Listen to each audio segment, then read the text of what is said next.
রাজনৈতিক মতাদর্শের ঊর্ধ্বে উঠে স্পেশাল সিকিউরিটি ফোর্স এসএসএফ সদস্যদের পেশাদারিত্বের সাথে দায়িত্ব পালনের নির্দেশ দিয়েছেন প্রধান উপদেষ্টা ডক্টর মোহাম্মদ ইউনূস।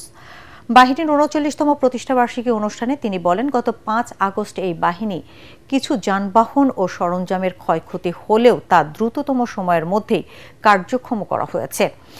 এসএসএফকে আইন শৃঙ্খলা বাহিনীর অন্যান্য সংস্থার সাথে সমন্বয় করে কাজ করার নির্দেশও দেন প্রধান উপদেষ্টা। বিস্তারিত জানাচ্ছেন একরামুল হক সায়েম।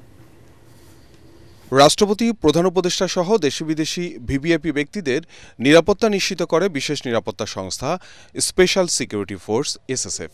বাহিনীর ৩৯তম প্রতিষ্ঠাবার্ষিকীর অনুষ্ঠানে উপস্থিত থেকে প্রধান উপদেষ্টা ডক্টর মোহাম্মদ ইউনূস বলেন, অন্যান্য বাহিনীর তুলনায় ক্ষুদ্র হলেও কাজের গুরুত্ব এবং সংবেদনশীলতা অনেক বেশি এসএসএফের। পেশাগত দক্ষতা অর্জনের পাশাপাশি চারিত্রিক দৃঢ়তা, উন্নত শৃঙ্খলা, সততা, দায়িত্বশীলতা এবং মানবিক গুণাবলীর বিষয়সমূহ গুরুত্বের সাথে বিবেচনা করতে হবে এবং সকল ধরনের রাজনৈতিক মতাদর্শের ঊর্ধ্বে থেকে পেশাদারিত্বের সাথে কাজ করে যেতে হবে।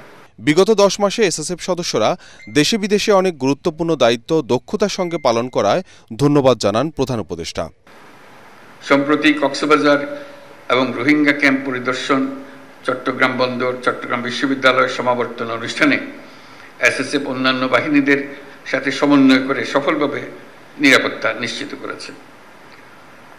শুধু দেশের অভ্যন্তরে নয়, দেশের বাইরেও আমাদের রাষ্ট্রীয় সফরগুলোতে এসএসএফ বিভিন্ন দূতাবাস এবং সংশ্লিষ্ট দেশের প্রটোকল ও নিরাপত্তা বাহিনীর সাথে একযোগে কাজ করে সফরসমূহ সাফল্যমণ্ডিত করেছে।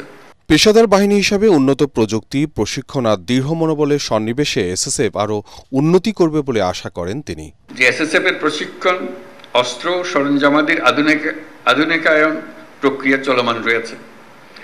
বিশেষ করে গত ৫ই আগস্ট ২০২৪ তারিখে এই বাহিনীর কিছু যানবাহন ও সরঞ্জামাদির ক্ষয়ক্ষতি হয়েছিল, যা অল্প সময়ের মধ্যে কার্যক্ষম করা হয়েছে।